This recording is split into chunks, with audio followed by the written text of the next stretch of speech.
안녕하세요. 행복한 여고 의원의 이상민 원장입니다. 오늘도 저희 병원에서 자가진피 재생술로 실제 시술한 세 사례를 보여드리도록 하겠습니다. 한 케이스는요, 팔자주름 케이스이고요. 나머지 두 케이스는 흉터에 관한 사례입니다. 자, 직접 실제 사례의 사진을 보시도록 하겠습니다. 53세의 여자분이십니다. 이분은 팔자주름이 깊다고 하시면서 오신 분인데요. 정면 사진에서는 아주 그렇게 팔자주름이 깊어 보이지 않습니다. 꼼꼼히 보면 이 콧방울에서부터 입꼬리 쪽을 향해 있는 주름, 그 다음에 입꼬리 쪽에서 앞턱 쪽으로 꺼진 부분이 좀 보이고요. 그런데 그 정도가 왼쪽이 좀 더 심하고 오른쪽은 그렇게 심해 보이지 않습니다. 정면 사진에서 그렇습니다. 또 한 가지 우리가 잘 들여다보면 팔자주름 바깥쪽에 다소 이렇게 이런 모양으로 좀 처진 지방이 보이기도 합니다. 정면보다는 이분은 측면 사진에서 팔자주름 정도가 더 분명해 보이기 때문에 바로 측면 사진을 보도록 하시겠습니다. 왼쪽이 시술 전 사진입니다. 어떻습니까? 이 팔자주름 바깥에 앞광대로부터 처져 내려온 볼살이 보입니다. 입꼬리 쪽에서도 처져 내려온 볼살이 있고, 그러니까 처져 내려오다 보니까 상대적으로 팔자주름이라든지 입꼬리 쪽의 주름이 꺼져서 깊게 보입니다. 위쪽 부분은 그냥 팔자주름이라고 부르고요. 여러분들도 많이 알고 계시던데요. 입꼬리 쪽에서 턱으로 내려온 이 주름은 마리오네트 주름이라고 부릅니다. 이 부분이 전 사진이고요. 오른쪽에 있는 사진은 저희가 하는 자가진피 재생술을 6번 하고 나서 한 달째 된 사진입니다. 어떻습니까? 꽤 그래도 많이 좋아졌죠. 아주 깊이 보이던 이 주름이 이제 그렇게 돋보이지 않고 이 경계 부위가 높낮이 차이가 없이 많이 개선된 걸 알 수가 있습니다. 53세 되신 여자분이라고 아까 말씀드렸는데요. 이 정도 나이대에 딱 전형적인 팔자주름과 마리오네트 주름의 모양입니다. 나이가 들수록 앞광대 쪽에 있는 지방이 처져 내려오고 피부도 탄력을 잃어서 이렇게 처져 내려옵니다. 그래서 이제 이런 경우 가장 좋은 방법은 처진 부분을 당겨 올리고 그 다음에 속에 있는 지방을 녹여주는 시술이 되겠죠. 여러분들이 가장 많이 알고 계시는 방법으로는 울세라라든지 써마지가 있습니다. 울세라와 써마지에 대해서 얘기가 나온 김에 그 기계들의 기능을 다시 한번 말씀드리자면, 울세라는 초음파를 이용해서 처진 조직을 당겨주는 소위 말하는 리프팅용 기계입니다. 반면 써마지는 고주파를 피부층에 쏴줘서 피부가 타이트닝 되는 효과가 있을 뿐입니다. 그래서 정확하게 하자면 울세라는 리프팅 기계이고 써마지는 리프팅 효과보다는 얼굴을 타이트닝 시켜주는 효과가 있습니다. 그래서 다수의 병원들에서는 울세라와 써마지를 조합해서 시술하는 소위 말하는 울써마지 시술을 많이 하게 됩니다. 이제 저희 병원 같은 경우에는 악센트 프라임이라고 있는데요. 온라인에서 알려지기로는 튠페이스라고 알려져 있습니다. 튠페이스는 여러 개의 핸드피스가 있는데요. 만약 이 경우에 적용한다면 블루 핸드피스를 써서 그거는 이제 써마지처럼 고주파를 이용하는 겁니다. 리프팅 해주고, 그리고 이 처져 내려온 지방은 튠 라이너라는 핸드피스를 사용하게 되면 그건 이제 초음파 에너지 소스를 이용하게 되는데요. 그 초음파를 이용해서 지방세포의 벽을 터뜨려서 오일을 림프관을 통해서 배출시키는 효과가 있습니다. 아까 말씀드린 울세라하고 써마지는 튠페이스하고 달리 지방분해 효과는 그닥 크지 않은데, 튠페이스 같은 경우에는 튠 라이너를 이용해서 지방도 충분히 분해시킬 수 있기 때문에 그걸 써서 처진 부분을 올려줄 수 있는 효과가 있습니다. 그런데 실제로 이제 환자분들이 오셨을 때 처음부터 튠페이스도 하고 그 다음에 꺼진 부분에는 자가진피 재생술을 동시에 시술하시는 분도 계시지만, 이분처럼 그 처져 내려온 볼살이 아주 심하지 않은 경우에는 오히려 제가 일단 자가진피 재생술로 꺼진 부분을 채워보고 그걸로 한계가 있을 때, 그리고 그 결과에 만족할 수 없을 때 그때 튠페이스 시술을 하도록 보내드리는 편입니다.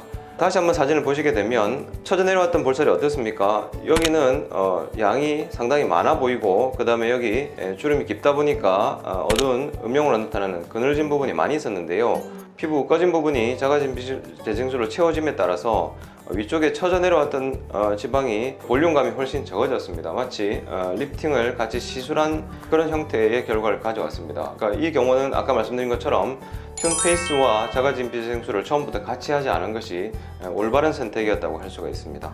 자, 한 군데를 더 보고 넘어가시겠습니다. 깊어 보이는 주름의 끝부분에는 항상 이렇게 미세한 잔주름이 있으면서 이쪽 부위는 좀 꺼지게 되어 있습니다. 되게 웃을 때 여기도 같이 접혀 들어가기 때문에 그 접히는 현상이 반복되면 그 부위가 꺼져 들어가고 또 피부는 잔주름이 생기게 되죠. 이 정도는 사실은 시술 횟수가 여기 보시는 것처럼 6번까지 필요 없습니다.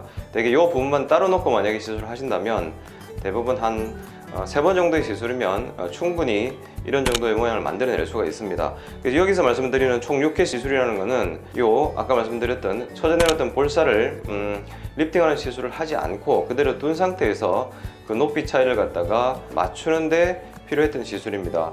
뭐 짐작하시겠지만 이 처져 내려온 볼살이 많지 않은 경우에는 팔자주름 시술 횟수도 훨씬 줄게 되는 것이 일반적입니다. 자, 이제 반대쪽 사진을 보시겠습니다. 아까 정면 사진에서 잠깐 말씀드렸지만 꺼진 정도가 왼쪽에 비해서 오른쪽은 그렇게 심하지 않습니다. 이런 경우는 그냥 뭐 크게 무리 없이 6번이 아닌 그보다 적은 횟수로 충분히 채울 수 있습니다. 여기 적혀있는 횟수는 양쪽, 그러니까 한 환자한테 시술한 총 횟수이기 때문에 그렇습니다. 참고해 주시면 좋겠습니다. 자, 정면 사진입니다. 아까 말씀드린 것처럼 그렇게 깊어 보이지는 않지만 또 자세히 보시면 특히 왼쪽 기준으로 보시면 여기는 이렇게 고랑지 듯한 느낌이 있는데요. 여기는 그런 느낌이 별로 없이 충실하게 잘 메워진 모양을 띠고 있습니다. 자, 이상 팔자주름 사례였고요. 다음에는 코 끝에 생긴 흉터 사례입니다. 36세 된 남자 환자분인데요. 이 흉터는 대상포진을 앓고 난 뒤에 생기는 흉터입니다. 지금 현재 시점에서 대상포진 흉터로 치료받고 있는 분이 2분 있습니다. 한 분은 20대 초반의 젊은 여성인데요. 흉터의 사이즈 자체는 이 남자분보다는 훨씬 적습니다. 요건 이제 그냥 단순하게 정면에서 찍은 사진입니다. 보시다시피 상처 내에서 흉터 내에서도 깊이와 정도가 좀 차이가 있죠. 요 위쪽 상처에서도 상부는 훨씬 더 많이 꺼져 있고요. 아래쪽 상처에서도 요 중간 부위하고 그 다음에 코끝의 미드라인 중앙선 부위에 꽤 심하게 이게 꺼져 있다는 걸 볼 수가 있습니다. 요런 뷰에서는 이렇게 보이고요. 그 다음에 앞턱을 좀 들어서 코 밑에서 사진을 찍어보면 더 적나라하게 보이고 있습니다. 자, 그럼 이런 환자가 자가진피 재생술 시행 후에 어떻게 변화하고 있는지를 보여드리겠습니다. 먼저 이 횟수를 한번 보십시오. 18회 하고 나서 한 달째라고 되어 있습니다. 깜짝 놀라실 거라고 짐작이 됩니다. 왜냐하면 횟수가 너무 많으니까요. 참 안타까운 케이스입니다. 보시다시피 꽤 많이 좋아지긴 졌죠. 보시면 위에 이 상처도 거진 좋아졌고요. 그 다음에 아래쪽 상처도 많이 메워졌습니다. 다만 이쪽 센터 쪽에 해당되는 부분이 아직 좀 꺼져 있는 걸 볼 수가 있는데요. 이 케이스를 통해서 제가 여러분들한테 강조해드리고 싶은 부분은요, 상처가 나든 뭐 다치든 염증이 생기든 혹은 이 환자처럼 대상포진이나 수두를 앓았든지 간에 그걸 앓고 나서 가능하면 빨리 병원으로 오시라는 겁니다. 제가 환자들한테도 자주 듣는 얘기가, 물론 과거에 의사들도 환자들한테 실제로 그렇게 했던 얘기들입니다. 상처나 흉터가 생기면 6개월이 지나야 뭐 레이저나 아니면은 수술을 할 수 있다, 흉터를 손댈 수 있다, 그런 얘기를 많이 들었다 그러고 그렇게들 알고 있는 것이 일반적인 사실인 것 같습니다. 하지만 저희 병원 개념은 조금 다릅니다. 그리고 저희 병원뿐만 아니라 최신 경향은 다쳤을 때부터 흉터를 최소화하기 위한 시술들을 시행합니다. 자세한 내용은 저희 홈페이지를 좀 참고하시면 외상 후에 바로 흉터를 줄이는 주사 치료라든지 그 다음에 효과적인 드레싱이라든지 그 다음에 이제 바르는 연고라든지 이런 것들을 통해서 다친 직후부터 큰 흉터가 있었지만 그게 흉터가 최소화된 케이스들을 좀 볼 수가 있겠습니다.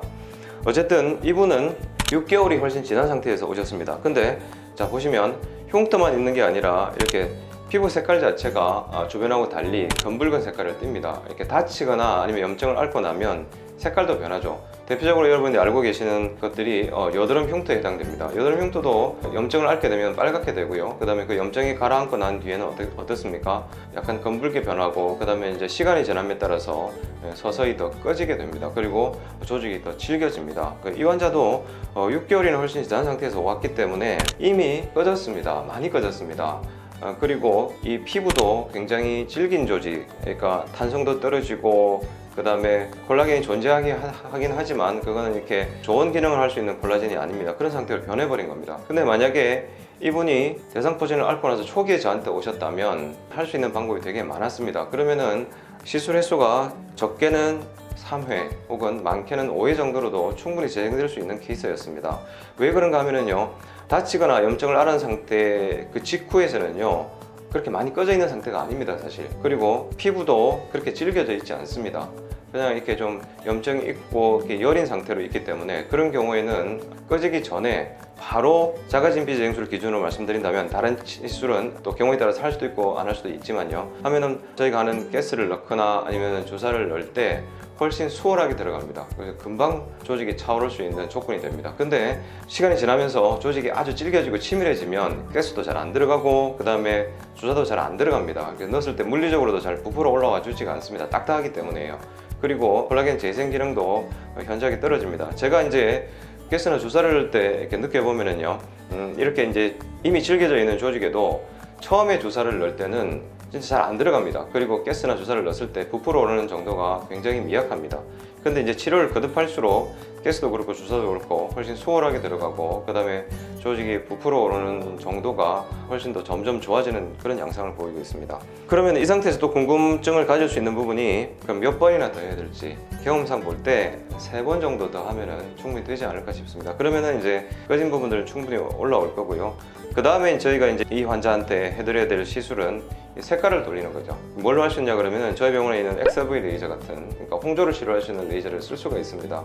물론 금방 되지는 않지만 그걸로 붉은증까지도 개선을 시켜주면 충분히 좋아질 수 있고, 주변 조직이랑 큰 차이가 없어서 다른 사람들이 봤을 때 거기 흉터가 있네 라고 금방 인식하기는 어려울 정도까지는 개선이 될 수가 있습니다. 근데 이제 진피재생술을 하는 기간에 그러면 불금증을 동시에 치료하면 안 되냐? 그건 별로 좋지 않은 것 같습니다. 왜냐하면 불다는 게요, 혈관이 많이 생성해서 들어온 겁니다. 그러니까 조직이 상했기 때문에 소위 말해서 복구하기 위해서 혈관이 급속하게 어느 정도는 과성장이 되어 있는 상태인데요, 그 상태에서 XRV 레이저를 쏴서 혈관을 응고시켜버리고 줄여버리면 조직 재생에는 오히려 역작용을 주기 때문에 일단 꺼져 있는 이 살을 충분히 살려놓고 마지막에 불금증을 치료하는 것이 맞다고 생각이 듭니다. 자, 이번엔 이제 다른 각도에서 보시겠습니다. 턱을 들어서 이렇게 콧구멍이 보이는 각도입니다. 많이 좋아지긴 했지만 이런 부분들은 아직 조금 아쉬움이 있죠. 그래서 아까 말씀드린 것처럼 3번 정도의 시술이 더 필요할 것 같습니다. 오른쪽입니다, 그죠? 여기서 보시면 많이 좋아져 있습니다. 조금 더 하면 될 것 같습니다. 아까 이 환자의 원인이, 흉터의 원인이 대상포진이라고 말씀드렸는데요, 대상포진에 대해서 말이 나온 김에 잠깐 언급하고 가겠습니다. 자, 정면 사진을 보십시오. 흉터가 어느 쪽에 있습니까? 오른쪽에만 있습니다, 그죠? 왼쪽에는 전혀 없습니다. 대상포진의 특징이 바로 이렇습니다. 몸을 우리가 가상선을 주어서 좌우로 딱 정중앙으로 나누어 버리면 왼쪽이든 오른쪽이든 한쪽만 침범하는 것이 대상포진입니다. 머리 끝에서부터 발끝까지 신경이 있는 부위면 어디나 올 수가 있습니다. 원인은 여러분들이 아시다시피 수두 바이러스입니다. 수두 바이러스가 어느 순간 과거에 내 몸에 들어와 있다가 내 몸이 되게 피곤해지면 이 바이러스들이 활성화됩니다. 그래서 신경 조직을 일단 건드립니다. 그래서 그게 이제 통증의 원인이 됩니다. 피부병 중에서 아픈 질환이 거의 없습니다. 주로는 가려운 게 주지 않습니까? 그런데 이제 거의 유일하게 아픈 것이 대상포진입니다. 조금 썸벅썸벅하게 아프다가 그 다음에 처음부터 물집이 생기지는 않습니다. 좀 빨개지고, 그래서 사람들이 일반적으로는 그냥 이상하다, 그냥 피부병이 왔나, 그러고는 대개는 집에 갖고 계시는 피부 연고를 바르시다가 물집도 생기네, 점점 더 아파지네, 그렇게 해서 병원을 찾게 되는 경우가 많습니다. 근데 이 환자는 코끝에만 이렇게 가볍게 왔습니다. 왜냐하면 너무 젊고 헬스보이시거든요. 그래서 건강한 체질이기 때문에 적게 왔지만 병약한 노약자들은 굉장히 심하게 옵니다. 그래서 TV 프로그램 같은 데 보면 명의, 이런 프로그램에 보면 대상포진 후 신경통 치료에 정통한 명의분들이 소개되기도 하는데요, 이게 겉에 보이는 피부 질환보다는 사실은 속에서 일어나는 염증 반응이 굉장히 많은 소모성 질환입니다. 그래서 아주 극심한 경우에는 병원에 입원해야 되고요, 그리고 수액 치료뿐만이 아니라 영양제 성분도 투여해야 될 뿐만이 아니라 극심한 통증을 치료하기 위한 각종 시술들, 특히 마취 통증의학과에서 신경 차단술 같은 것들을 해야 되고, 최악의 경우는 포진 후 신경통이 남게 됩니다. 그러면 평생 신경을 자극하는 통증 때문에 고통받게 됩니다. 그래서 권해드리기는요, 50세가 되시면 대상포진 예방주사를 맞으시길 권해드립니다. 50대에 맞을 수도 있고 60대에 맞을 수도 있고 70대에 맞으실 수도 있겠죠. 그런데 효과는 50대에 맞는 것이 가장 좋습니다. 50대 이후 되시는 분들은 젊은 사람과 달리 면역력도 떨어지고 피곤할 때 대상포진에 걸릴 수 있는 확률이 굉장히 높기 때문에 꼭 맞으시기를 권해드립니다. 이상 두 번째 케이스였고요.